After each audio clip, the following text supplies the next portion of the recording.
հարաբերությունների ոլորտին, ձեր թույլտվությամբ ես այժմ շատ հնարավորինս համառոտ կներկայացնեմ 2025 թվականի ընթացքում բյուջեի կատարումը արտաքին հարաբերությունների ոլորտում եւ այսպես քանի որ նախորդիվ ֆինանսների նախարարության կողմից չհնչեցվեց թվային տվյալները չհնչեցվեցին, ես նախ համառոտ դրանք բարձրաձայնեմ։ Ուրեմն արտաքին հարաբերությունների գործունեության իրականացման համար 2025 թվականի հաստատված բյուջեն կազմել է 18.1 միլիարդ դրամ, իսկ ճշտված բյուջեն 21 միլիարդ դրամ։ Ընդամենը ծախսերը կազմել են 20.961 միլիոն դրամ, 20 միլիարդ եւ 961 միլիոն դրամ։ Ըստ այդմ շուրջ 80 միլիոն դրամ գումար չի ծախսվել եւ տարեվերջին վերադարձվել է պետական բյուջե, այսինքն կատարողականը բյուջետային առումով, ֆինանսական առումով կազմել է 99.6%, սա էլ կարծում եմ բավականին բարձր ցուցանիշ է։ Ինչպես նկատեցիք, ուրեմն փաստացի ճշտված բյուջեն 3 միլիարդով ավել էր հաստատված բյուջեից, ուզում եմ տեղեկացնել, որ այս ավելացումը կատարվել է նախ Բրյուսելում Հայաստանի Հանրապետության դեսպանության շենքի ձեռքբերման նպատակով 1.9 միլիարդ դրամ եւ տարբեր միջոցառումների ավելացման պակասեցման արդյունքում 0.7 միլիարդ, հիմնականում այսքանը, կան նաեւ այլ ծրագրեր։ Նախարարությունը վստահ եմ քաջատեղյակ եք ունի 5 հիմնական բյուջետային ծրագրեր, 11-28-ը օտարերկրյա պետություններում դիվանագիտական ծառայության մարմինների գործունեության կազմակերպում եւ իրականացում, այստեղ մեզ հատկացված է եղել 14.63 միլիարդ դրամ։ 2025 թվականին արդեն ասեցի, որպես սեփականություն Հայաստանի Հանրապետությունը ձեռք է բերել անշարժ գույք Բրյուսելում Հայաստանի Հանրապետության դեսպանության նոր շենքը, կհիշեք նախորդիվ ձեռք էր բերվել նաև Փարիզում Հայաստանի Հանրապետության դեսպանության նոր շենքը, մենք այն կարողացանք հիմնովին վերանորոգել, որովհետև շենքը դրա կարիքը ուներ, եւ տեղի ունեցավ հանդիսավոր բացումը նաև Ֆրանսիայի իմ գործընկերոջ մասնակցությամբ եւ այժմ ծառայում է մեր բոլորի շահերին, սպասարկում է Հայաստանի Հանրապետության քաղաքացիների շահերը։ Բրյուսելում եւս նոր շենքը, կարծում եմ կհետաքրքրի ձեզ, չափերով էականորեն գերազանցում է գործողը եւ այս շենքի ձեռքբերումն եւ տարածքի ընդլայնումն բնականաբար կարող եք ենթադրել պայմանավորված էր Հայաստանի Հանրապետության եւ Եվրոպական միության միջև հարաբերությունների կտրուկ խորացմամբ, կհիշեք դեկտեմբերին մենք 25 թվականի ստորագրեցինք մեր գործընկերության ռազմավարական օրակարգը եւ արդեն ըստ էության շաբաթական, ամսական կտրվածքով տեսնում ենք, թե ինչպիսի նոր բաղադրիչներ են ավելանում Հայաստան-Եվրոպական միություն օրակարգում եւ ահա նաեւ կարիք կա ավելի ընդլայնված կազմ ունենալու, ավելի ընդլայնված ֆիզիկական հնարավորություններ ունենալու եւ շենքի ձեռքբերումը պայմանավորված էր սրանով։ Ընդհանուր առմամբ հիշեցնեմ, որ դիվանագիտական ծառայության մարմինների քանակը արտերկրում կազմում է 69, երկուսը Երևանում է, այսինքն մենք ունենք դեսպաններ, որոնք ռեզիդենտ են Երևանում։ ՀՀ-ն ունի 47 ռեզիդենտ դեսպանություն եւ 45 ռեզիդենտ դեսպան, ովքեր համատեղության կարգով հավատարմագրված են ընդհանուր առմամբ 115 երկրում, 65 ներկայացուցչություններից 21-ի ծառայողական շենքերը հանդիսանում են Հայաստանի Հանրապետության սեփականություն, 14 շենք տրված է անհատույց օգտագործման, մնացածը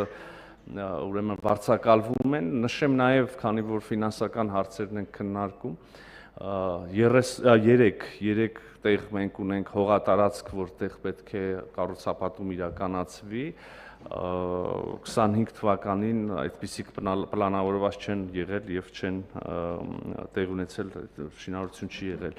Հաջորդ ծրագիրը, որ ուզում եմ նշել 11-18-ն է, համագործակցություն միջազգային կազմակերպությունների հետ 1 միլիարդ 975 միլիոն, հիշեցնեմ Հայաստանի Հանրապետությունը անդամավճար է փոխանցում 113 միջազգային կազմակերպությունների, ծրագրերի, կոնվենցիաների եւ 25 թվականին ըստ էության փաստացի փոխանցում է կատարվել 101 կազմակերպության, 12-ը ուղղակի հայտ չեն ներկայացրել։ միանգամից անցնելով հետաքրքրող հարցին երևի կհետաքրքրի 2025 թվականին մենք չենք փոխանցել անդամավճար հապկում մեր գործունեության մասնակցության եւ մեր մասնակցության համար պարզ պատճառով մենք այդ գործունեությունը մեր մասնակցությունը չենք ունեցել այդ կազմակերպությանը ինչ է որպեսզի չթվարկեն բոլոր մեր միջազգային ուրեմն համագործակցության հարթակները ինչ է նոր այս տարվա համար մենք Հաագայում կնքված վեճերի խաղաղ կարգավորման մասին կոնվենցիաներին միացանք անցյալ տարի եւ դարձանք ըստ էության 125-րդ անդամ պետությունը մշտական արբիտրաժային դատարանի կհիշեք նաեւ հանդիսավոր բացվեց Հայաստանի ազգային աթոռը, այդպիսի արարողություն եւս խորհրդանիշ գոյություն ունի այդ ինստիտուտում, նաեւ առաջին անգամ մեր պատմության մեջ մենք ընտրվել ենք ՅՈՒՆԵՍԿՕ-ի համաշխարհային ժառանգության կոմիտեի անդամ 2025-2029 թվականների այդ շրջափուլի համար այսպիսի բաների մասին սովորաբար առօրյայում քիչ է խոսվում, բայց սրանք նաև ցուցանիշներ են մեր միջազգային ուրեմն բազմակողմ հարաբերություններում մեր ակտիվության եւ մեր հետաքրքրությունների աճի եւ մեր նկատմամբ հետաքրքրությունների աճի Նաև մենք առողջապահության համաշխարհային կազմակերպության ծխախոտի դեմ պայքարի շրջանակային կոնվենցիայի կողմերի 11-րդ համաժողովի ընթացքում ընտրվել ենք հաջորդ համաժողովի, այսինքն ծխախոտի COP12 գոյություն ունի, այս COP12-ի հյուրընկալող երկիր եւ արդեն ավելի թարմ զարգացումից Հայաստանի Հանրապետությունը անդամակցեց Խաղաղության խորհրդի ձևավորմանը Միացյալ Նահանգների նախագահ Թրամփի նախաձեռնած կառույցը Հաջորդ ծրագիրը, երրորդ ծրագիրը օտարերկրյա պետություններում արարողակարգային միջոցառումներ իրականացում 500 միլիոն դրամ, կցանկանայի առանձնացնել միջոցառումները, որոնք մենք մեր նախաձեռնությամբ իրականացնում ենք, հատկապես Երևանյան երկխոսությունը 2025 թվականից արդեն երկրորդ անգամ էր, առաջ անցնելով նշեմ, որ մեկ ամիս առաջ մի փոքր ավելի տեղի ունեցավ Երևանյան երկխոսության երրորդ ուրեմն ֆորումը 25 թվականի համար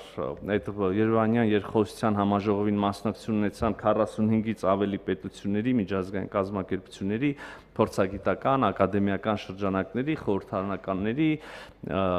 մեդիա հանրույթի, տեխնոլոգիական ընկերությունների, բարձրաստիճան ներկայացուցիչների եւ հանրաճանաչ անձինք, ընդհանուր առմամբ միջոցառում ունեցավ 600 մասնակից, բարձրաստիճան սեգմենտը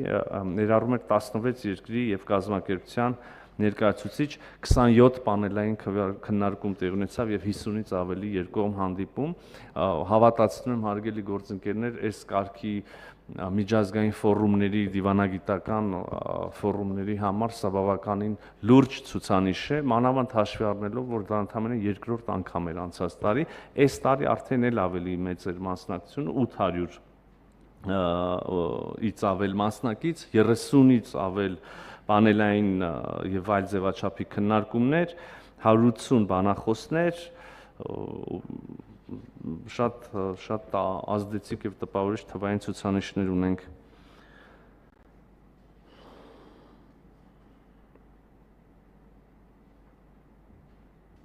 Այո, միջոցառումներ ենք կազմակերպել Հայաստանում եւ օտար երկրներում, նաեւ այս տարի կայանալիք COP17-ի շրջանակներում, կենսաբազմազանության COP17-ը, թեև միջոցառումը հիմնական միջոցառումը տեղի ունենալու այս աշնանը, բայց նախորդ տարի եւ այս տարվա առաջին 6 ամիսների ընթացքում մի շարք մի փոքր ավելի փոքր մասշտաբի համեմատած հիմնական միջոցառման հետ միջոցառումներ են կազմակերպվում։ Մյուս ծրագիրը 1050 Միջազգային հարաբերությունների եւ դիվանագիտության ոլորտում մասնագետների պատրաստում, վերապատրաստում, սա ըստ էության դիվանագիտական դպրոցին վերաբերող ծրագիրն է, ծրագրային հոդվածը, մենք 12 ունկնդիր ենք ունեցել, 161 անձ վերապատրաստվել է, դիվանագետներ, այլ գերատեսչությունների ներկայացուցիչներ, աշխատակիցներ, շատ կարևոր է, որ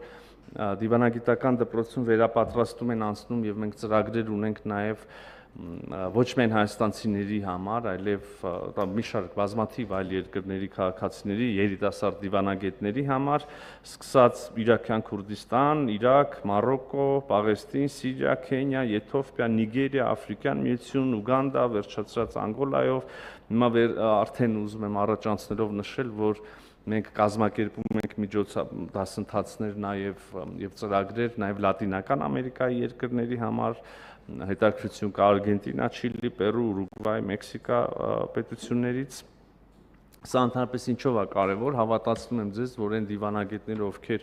այցելում են Հայաստան, որոշակ ժամանակ են անցկացնում, նաև վերապատրաստման հնարավորություն են ունենում եւ այդ կուրսերն են լսում, նախ ավելի մոտիկից են ծանոթանում Հայաստանին, Հայաստանի ներքին, արտաքին քաղաքական միջավայրերին, ապա նաև իհարկե գաղտնիք չի եւ զարմանալի չի, կապվում են որոշակի Հայաստանի հետ եւ մենք հուսով ենք, որ այս մեր երիտասարդ գործընկերները նաև գործընկերների հետ նաև երկարաժամկետ գործընկերություն կհաստատենք ապագայում, երբ որ նաև նրանք կլինեն ոչ այնքան երիտասարդ դիվանագետներ։ Ընդհանուր առմամբ մենք դիվանագիտական հարաբերություններ ունենք 186 երկրների հետ, 25 թվականի ընթացքում 3 երկրներ են ավելացել այս ցանկին, այսինքն ներառված են 186-ի մեջ Լեսոթո, Սողոմոնյան կղզիներ եւ Պակիստան, կհիշեք այդ երկար չարչկված եւ լուծում պահանջող հարցը Հայաստանի Հանրապետության եւ Պակիստանի միջև հարաբերությունների բացակայությունը եւ ահա 25 թվականին մեզ հաջողվեց համաձայնության գալ եւ շատ հանդիսավոր պայմաններում ես իմ պակիստանցի գործընկերոջ հետ ստորագրեցինք համապատասխան փաստաթղթեր եւ դիվանագիտական հարաբերություններ հաստատեցինք միմյանց միջև, երկրների միջև այս տարի թեև չի վերաբերում հաշվետու ժամանակահատվածին, այս երկրների շարքը լրացրեց Սամոան 127 պայմանագիր է ստորագրվել 2025 թվականին, 68 արդեն մտել է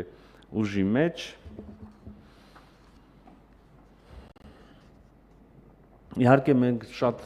էական ջանքեր ենք գործադրել եւ կշարունակենք գործադրել թվայնացման ուղղությամբ, կարծում եմ սա մի օրակարգ է, մի ուղղություն, որի մեջ կամ որի շրջանակներում ջանքեր պետք է գործադրեն բոլոր գերատեսչությունները, հատկապես քաղաքացիներին կհետաքրքրի հյուպատոսական ծառայությունների թվայնացումը, այստեղ ունենք շոշափելի առաջընթաց եւ առաջիկայում ել ավելի շոշափելի առաջընթաց կունենանք, ես վստահ չեմ որքանով արժի քաղաքական ուրեմն բովանդակությունը ներկայացնել, բայց շատ հիմնական գծերով, որովհետեւ կիսատություն կլինի այնուամենայնիվ, որքան էլ որ դուք բոլորդ քաջատեղյակ եք քաղաքական անցուդարձից, արտաքին քաղաքական անցուդարձից 2025 թվականի ամենաեական շոշափելի եւ նշանակալի քայլը 2025 թվականի օգոստոսի 8-ին Վաշինգտոնյան համաժողովը, երբ ընդունվեց հռչակագիր Հայաստանի Հանրապետության վարչապետի, Ադրբեջանի նախագահի կողմից եւ դա վկայվեց որպես ականատես ստորագրեց նաեւ Միացյալ Նահանգների նախագահ Թրամփը եւ այդ նույն հռչակագրի եւ գագաթաժողովի շրջանակներում ես իմ ադրբեջանցի գործընկերոջ հետ նախաստորագրեցինք խաղաղության համաձայնագիրը այդ թվում նաեւ պայմանավորվածություններ ձեռք բերվեցին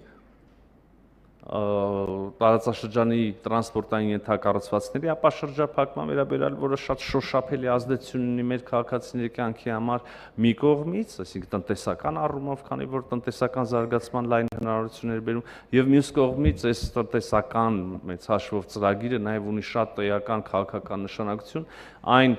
միաժամանակ եւ խաղաղության հաստատման հետևանք է եւ միևնույն ժամանակ խաղաղության ամրապնդման եւ շարունակականության երաշխիք, թիվ 1 երաշխիքը ես կասեի, գիտեք, որ արդեն անցած տարի Հայաստանի Հանրապետություն նպատակակետ ունեցող,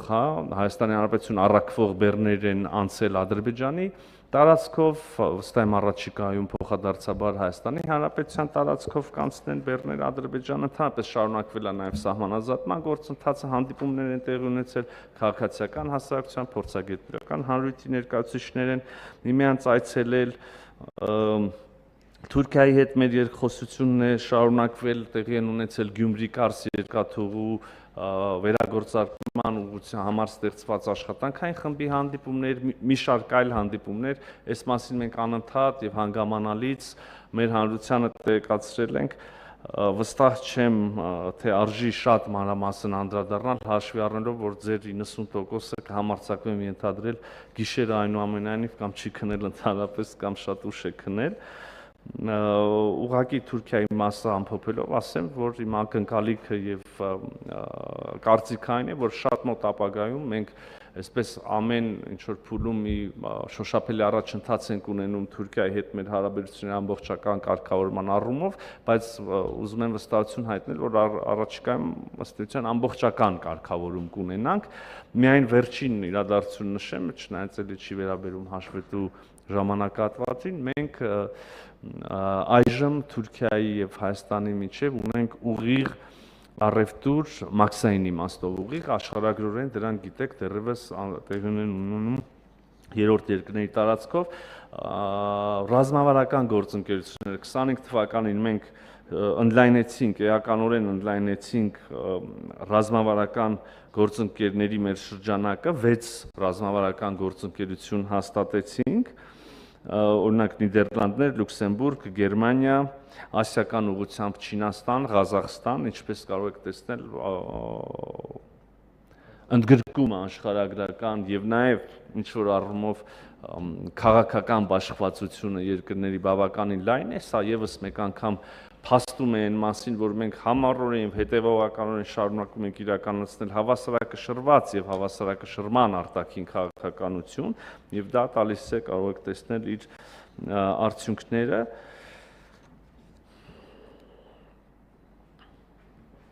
Այս տարի օրինակ Ֆրանսիա, Բուլղարիա, Խորվաթիա, Լիտվա, Միացյալ Թագավորություն, այս պետությունները եկան համալրելու արդեն նշածս ցանկը։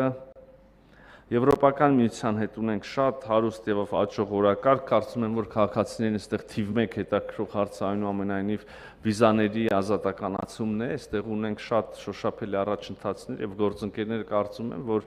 սահմանված գրաֆիկով մենք բավականին արագ ենք ընթանում դեպի վերջնական ազատականացում։ Կրկին կարող եմ նշել այս տարի արդեն տեղի ունեցած Եվրոպական քաղաքական համայնքի գագաթաժողովը, կարող եմ նշել Հայաստան-Եվրոպա երբևէ առաջին անգամ տեղի ունեցած արդեն Հայաստան-Եվրոպական միություն գագաթաժողովը եւ բոլոր մնացած ուղղություններով եւս մենք շարունակել ենք մեր հետևական քաղաքականությունը, այստեղ ձեր թույլտվությամբ ես կանգ կառնեմ, չեմ առանձին կենտրոնանալ Լատինական Ամերիկա կամ ծոցի երկրներ, նաև կարող եմ արդեն ասել այս տարի ծոցի եւ Իրանի Իսլամական Հանրապետության շուրջ տեղի ունեցող գործընթացները շատ մտահոգիչ են, մենք ցանկանում ենք օր առաջ տեսնել խաղաղություն մեր մեծ տարածաշրջանում եւ դա մեզ հնարավորություններ կտա եւ քաղաքական երկխոսությունը շարունակելու եւ նոր տնտեսական համագործակցության հնարավորություններ բացատրելու, բացահայտելու, բայց նաեւ չեմ կանգ առնի առանձին տարածաշրջանների վրա, այսքանը շնորհակալ եմ, եթե կան հարցեր, սիրով կպատասխանեմ։ Շնորհակալություն, պարոն նախարար, ես էլ եմ ցանկանում միանալ շնորհավորանքներին եւ շնորհավորել Հայաստանի ժողովրդին ազատ թափանցիկ ժողովրդավարական ընտրությունների եւ Հայաստանի քաղաքացիներին հերթական անգամ իրենց կամքը ազատորեն իրացնելու կապակցությամբ զեկույցի վերաբերյալ, եթե կան հարցեր նախարարին, հարգելի գործընկերներ, խնդրեմ։ Պարոն Կարապետյան, համեցեք։ Շնորհակալություն, ես էլ եմ ուզում շնորհավորել Հայաստանի Հանրապետության ժողովրդին արդար ժողովրդավար ընտրությունների կապակցությամբ։ Պարոն Միրզոյան, թեմայից չշեղվելով հենց բյուջետին վերաբերող մի քանի հարց կուզենայի պատասխան լսել ձեզանից։ Ըստ էության մենք տեսնում ենք, որ ամեն օր, ամեն ժամ մեզ շրջապատող աշխարհը փոփոխվում է, իր քաղաքականությունը նույնպես, եւ մեր բյուջետային ծախսերը ցանկացած ուղղության պարագայում ըստ էության ներդրում է տվյալ ուղղությունը զարգացնելու պարագայում եւ կուզենայի հասկանալ մենք ինչ տրամաբանությամբ ենք այդ բաշխումները անում, որովհետեւ 20 միլիարդ բյուջեն նշեցիք, եթե օրինակ 20 չլիներ, այլ 40, դրա արդյունավետությունը արդյոք էլ ավելի կրկնակի բարձր կլիներ, թե մենք ըստ էության առավելագույնը անում ենք եւ դրա համար անհրաժեշտ ծախսն է այդքան, որովհետեւ կարևորությունը ըստ երևույթին քիչ պակաս չի, քան օրինակ ռազմական զարգացումը պետության եւ այդ առումով այս տրամաբանության եւ ձեր վերլուծությունների արդյունքում ձևավորված ծախսային ուղղությունների վերաբերյալ կուզենայի հասկանալ ինչ տրամաբանությամբ ենք աշխատում։ Շնորհակալ եմ շատ հետաքրքիր հարցի համար։ Կարծում եմ, որ արտաքին քաղաքականությանը եւ այդ ոլորտին եւ այդ քաղաքականություն իրականացնող գերատեսչության արտաքին գործերի նախարարությանը արվող ֆինանսական միջոցները այնուամենայնիվ մեծապես արտացոլում են եւ համապատասխանում են մեր հավակնություններին եւ հնարավորություններին, եւ եթե այդպիսի տարբերություն կա, իրականում կա տարբերություն մեր հավակնությունների հնարավորությունների մի կողմից եւ հատկացվող ֆինանսական միջոցների, բայց այդ տարբերությունը ամենևին այնպիսին չի, ինչպիսին դուք նշեցիք ձեր հարցադրման մեջ, եւ այդ տարբերությունը մշտապես լինում է բոլոր երկրների, բոլոր գերատեսչությունների պարագայում վստահ եմ։ Մենք ստանում ենք կառավարության մյուս գերատեսչությունների նաև վարչապետի աջակցությունը բոլոր կարևորագույն ուղղություններում, քիչ առաջ ինքս նշեցի նույնիսկ նոր դեսպանությունների բացում, նոր դեսպանությունների շենքերի ձեռքբերում եւ այլն, այս ամեն ինչը եղել է, այս ամեն ինչը նաեւ երբ որ կանդրադառնանք որոշ ժամանակ անց 26 թվականի բյուջեի նախագծին կտեսնեք նույն մոտեցումը 26 թվականի բյուջեում, այսինքն մեծ հաշվով ինչ որ մենք ուզում ենք, մենք կառավարության եւ ֆինանսների նախարարության աջակցությամբ կարողանում ենք իրականացնել եւ չունենք այդպիսի շոշափելի բաց եւ չեմ կարծում թե օրինակ 40 միլիարդը շատ նպատակարար կլիներ այս պահին հատկացնել արտաքին գործերի նախարարության եւ հատկացնելու պարագայում արտաքին գործերի նախարարությունը կկարողանար ամբողջությամբ իրականացնել 40 միլիարդով նախատեսված ծրագիրը, բայց մենք աստիճանական եւ հետեւականորեն շարունակելու ենք նախ ավելացնել մեր դիվանագիտական ներկայացուցչությունների թիվը, օրինակ մենք դեսպանություն բացեցինք Կիպրոսում, դեսպանություն բացեցինք Հունգարիայում, դեսպանություն կամ դիվանագիտական գրասենյակ բացեցինք Լյուքսեմբուրգում, հիմա հնդածս մի քանիսը գուցե մոռանում եմ, թող մեր ինձ ներող լինեն, շարունակելու ենք այս քաղաքականությունը։ Մենք շենք ձեռք բերեցինք Փարիզում, մենք շենք ձեռք բերեցինք Բրյուսելում, մենք շենք ձեռք կբերենք այլ մայրաքաղաքներում եւս շարունակվելու է այս քաղաքականությունը եւ այլն եւ այլն։ Արձագանք ունեք, պարոն Կարապետյան։ Այլ հարց։ Ես ուզում եմ ուրիշ բան էլ անդրադառնամ, այս որտեվ շատ ուրիշ բան էլ նշեմ, մի այլ կտորել անդրադառնամ, այս տարի արդեն քիչ մի ամիս առաջ, եթե չեմ սխալվում, ամիս էլ չկա, շաբաթներ առաջ դուք հարգելի խորհրդարանական գործընկերներ ընդունեցիք մեր ներկայացրած օրենքի նախագիծը, որով օրինակ էականորեն բարելավվեց